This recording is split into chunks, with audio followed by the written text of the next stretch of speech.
Hello everyone, welcome back to this quick video, IGCSE English. Straight into it, we're going to look at the theme of memories and can we make a detailed essay plan? Of course we can. So firstly, you'll be looking at the theme of friendship, Wit remembering Bill Tenner. You know, Bill Tenner's article appears in a magazine and Wit remembers how they used to run cultivators, both of them, saying how he's hell of a nice fella. But it also shows how this friendship couldn't last. You know, it's against the it's a stereotype almost, a Great Depression, the isolation, almost the loneliness.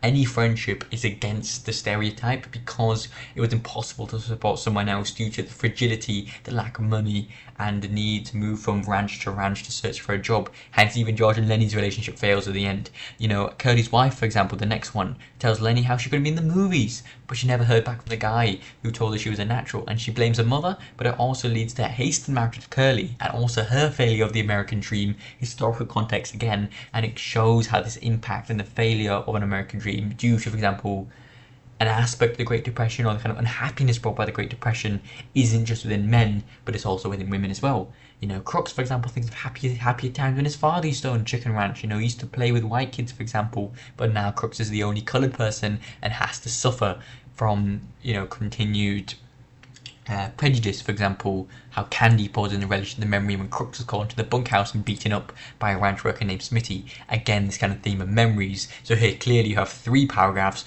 one with remembering Bill Tenner and friendship, one on Curdy's wife, and you can look at women, for example, during the Great Depression, or even the American Dream, historical context, and then of course final racial prejudice at the end. So yeah, thank you. Feel free to look at other videos that I have if you want more on this on Mice and Men. Thank you.